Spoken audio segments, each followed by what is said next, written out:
PowerPoint presentation, it's clear that I'm not the one who made this design, as you already could imagine before.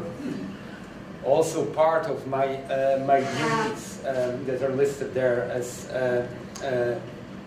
Ed would say, almost disclosure.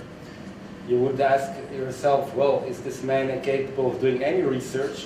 But there it goes. So I will start from something that might look to you quite reasonable, and end the presentation with something that is a bit provocative. Actually, I'm going to make the claim that germline engineering does not have to be that morally problematic as we might think, and that interventions in some embryonic stem cells do not have to be morally more problematic than interventions in somatic cells. So let's see how I ended up there, what I just announced. So this will probably look reasonable, but I think it's very important. So concerning genome editing, I'm talking here about CRISPR-Cas9 all the time when I use the term genome editing. So that we should distinguish between moral considerations of genome editing in practice and moral considerations of genome editing in principle. And that's a very important distinction, not only when genome editing is concerned, but also in the enhancement debate and other debates, because frequently I encounter arguments that enhancement is not good because there are safety issues involved, or if we take cognitive enhancers, they have side effects, they have unintended effects and so on. But we should distinguish that, so safety issues, practical considerations, from the principle of enhancement. So also when genome editing is concerned, I would like to make that distinction as well. So first I'll talk about the practical issues. So practical benefits that are being announced in the case of CRISPR-Cas. Some important beneficial benefits. We know that cancer immunotherapy, secure infectious diseases, stem cell therapies. Optimists even foresee a future without rare diseases, genetic diseases, and so on. But the practical benefits, if used in non-humans, they are also there. For instance, it can eradicate certain traits in species that might pose a danger to humans. For instance, the ability of some mosquitoes to transmit dengue fever. Moreover, additional practical benefits: cheap, easy to use. You have do-it-yourself DIY kits for genome editing, so it's easy to use. But also potential practical detriments, so unwanted gene drives with possible consequences such as the decimation of an entire species, the elimination of food sources for other species, proliferation of invasive pests, and crossbreeding of gene-edited organisms with existing organisms that lead to the development of unwanted traits. So for instance, we can eliminate the ability of mosquitoes to transmit, for instance, malaria, and that then is fine, it's like a good mosquito. But if these new mosquitoes interbreed with other mosquitoes, we can get something very nasty. So it's unsafe.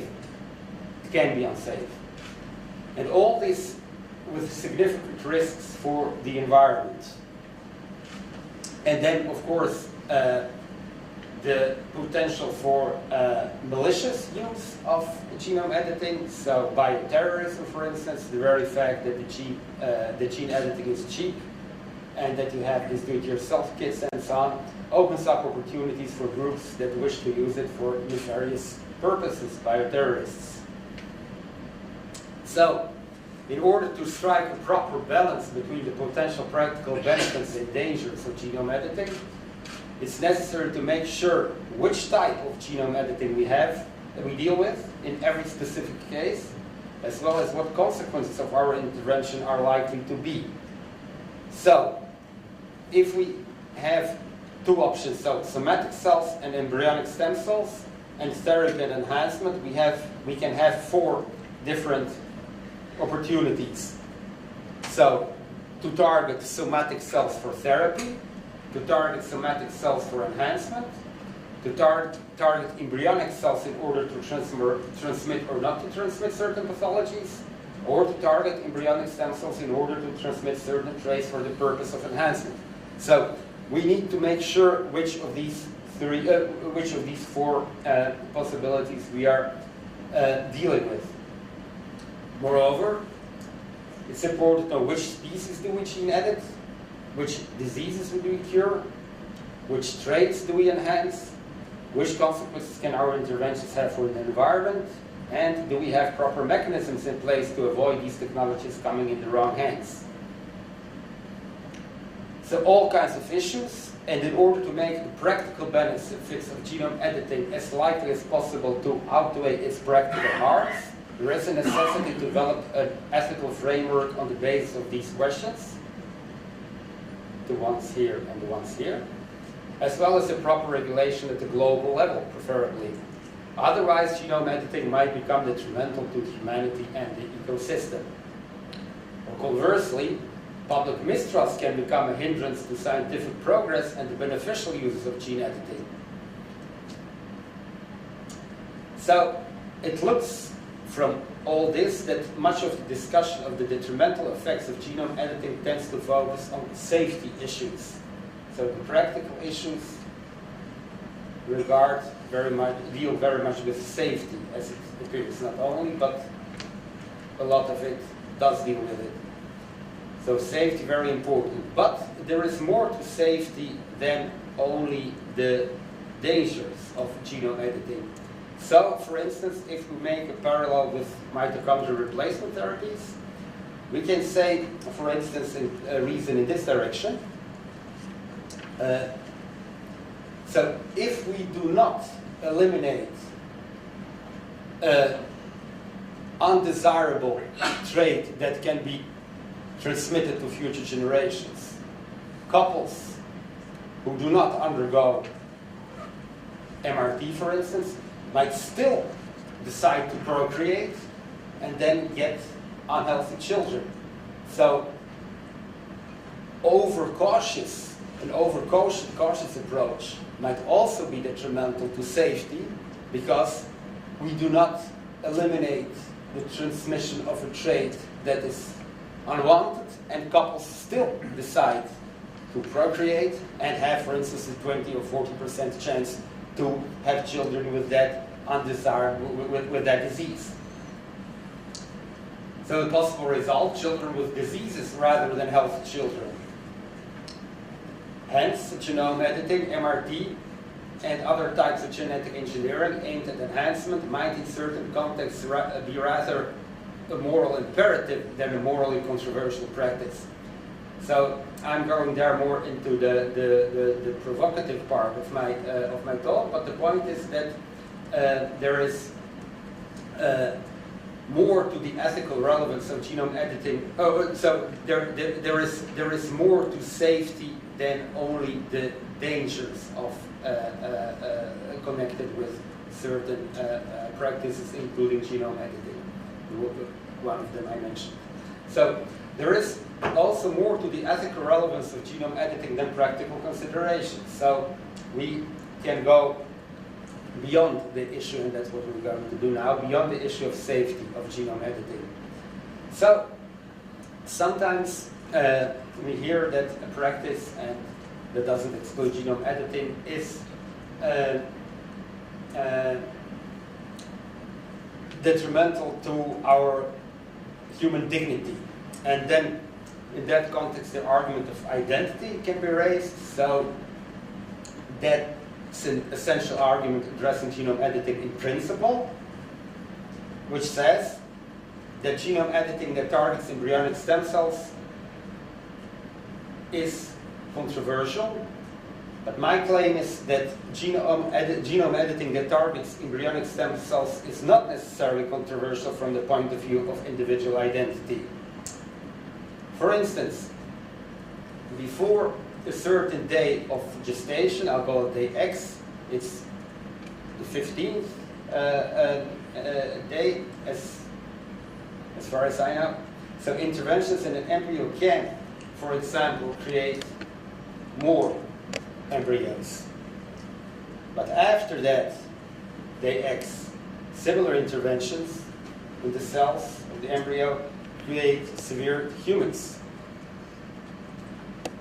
Hence, genome editing before DX does not impact an individual identity because there is no identity.